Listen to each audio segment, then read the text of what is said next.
গরিবের কি কোনো ঈদ নেই? হ্যাঁ, অবশ্যই কিন্তু গরিবেরও ঈদ আছে। ধনী গরিব সবার জন্যই ঈদ।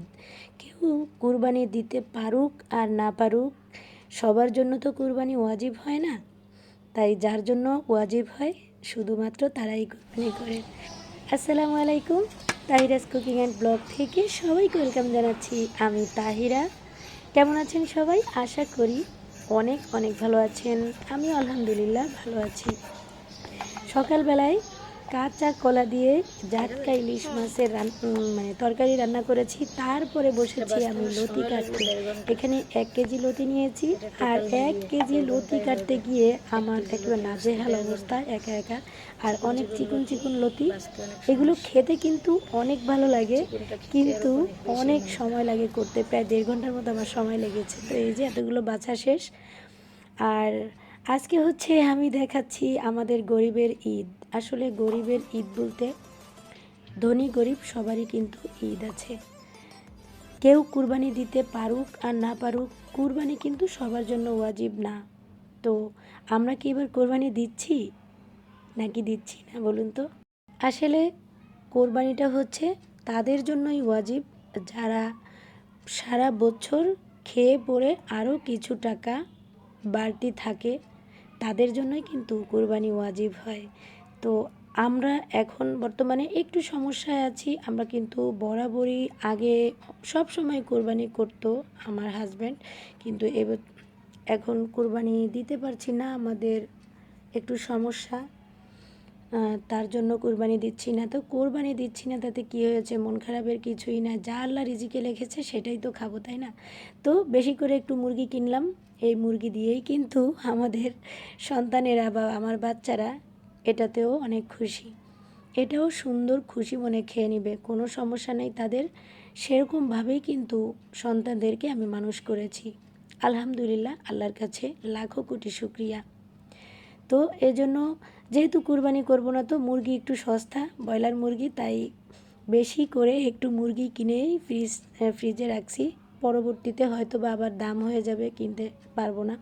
তো একটু সস্তার কারণেই কিন্তু আমি মুরগিটা কিনে ফেললাম। আমার বিয়ের পর থেকে কিন্তু আপনাদের ভাইয়াকে সবসময় আমি কুরবানি দিতে দেখেছি, কিন্তু আল্লাহ যখন যেভাবে যাকে রাখবে সে তো তখন সেভাবেই থাকতে হবে, তাই না? এতে মন খারাপের কিছু নাই। সব সময় কোরবানি করা হয়। এখন হয়তো বা দিতে পারি না, একটু সমস্যা। আবার আল্লাহ যখন আমাকে তৌফিক দিবে তখন আবারও দিব ইনশাআল্লাহ। তো কোরবানির ঈদ উপলক্ষে কিন্তু একটা চাইনিজ ভেজিটেবল আপনাদের সাথে শেয়ার করছি। সেটা কিন্তু অলরেডি আপনারা দেখতে পাচ্ছেন। তো এই চাইনিজ ভেজিটেবলটা অনেক বেশি পছন্দ করে আমার ছেলে মেয়েরা। তো কীভাবে কি রান্না করছি এটার ফুল ভিডিওটি পেয়ে যাবেন কিন্তু HM কিচেনে। তো HM কিচেনেই কিন্তু আমি একেবারে A to Z রেসিপিটি দিব। এখানে অল্প একটু একটু শেয়ার করছি।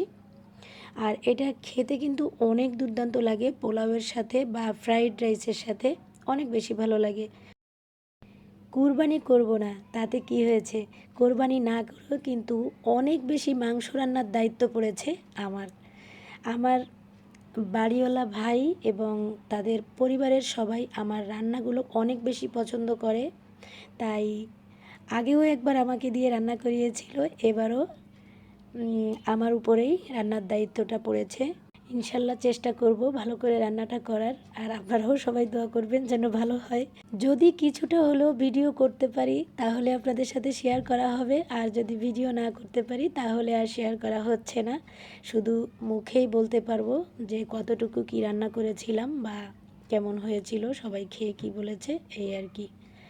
তো কথা বলতে বলতে কিন্তু আমার এই যে চাইনিজ ভেজিটেবলটা রান্না করা হয়ে গেছে, চিকেন চাইনিজ ভেজিটেবল। তো এটা হচ্ছে শেষ পর্যায়ে একটু ঘি দিয়ে দিলাম, আর এটা অনেক অনেক বেশি টেস্টি ছিল, অনেক বেশি মজা ছিল। আমার ছেলে অনেক বেশি পছন্দ করে, তাই আমি কিন্তু খুদের পোলাও রান্না করেছিলাম। পোলাও চালের খুদ দিয়ে খুদের ভাত যাকে বলে, মানে খুদের পোলাও, সেটা রান্না করেছি। সাথে একটু মুরগির মাংস, একেবারে এটা হচ্ছে কি বলে, চিকেন মশলা কারি। আর এই যে খুদের পোলাও রান্না করেছি। আপনাদের ভাইয়া তো আবার এই চিকেন খায় না, তার জন্য একটা ডিম ভুনা করেছি, আর এই চাইনিজ সবজিটা। সাথে শুটকির ভর্তাও ছিল, ওটা দেখানো হয়নি। তো তো এই ছিল হচ্ছে আমার আজকের ছোট্ট একটি ভিডিও। আর কোরবানি না করার কারণে কিন্তু আমার বাচ্চাদেরও একটু মন খারাপ, এটা তো হতেই পারে, এটা অস্বাভাবিক কিছুই নয়, তাই না? তো সবাই প্লিজ আমাকে একটু সাপোর্ট করবেন। আপনাদের একটু সাপোর্ট এবং ভালোবাসা পেলে কোনো এক সময় আমিও আমার লক্ষ্যে পৌঁছাতে পারবো, আর কোনো একদিন কোরবানিও করতে পারবো ইনশাল্লাহ। সবাইকে ঈদ উল আজহার অনেক অনেক শুভেচ্ছা, ঈদ মোবারক জানিয়ে ভিডিওটি আজকের মতো এখানেই শেষ করছি। সবাই ভালো থাকবেন, সুস্থ থাকবেন, সবার ঈদ অনেক অনেক ভালো কাটুক এই কামনায়। আল্লাহ হাফিজ।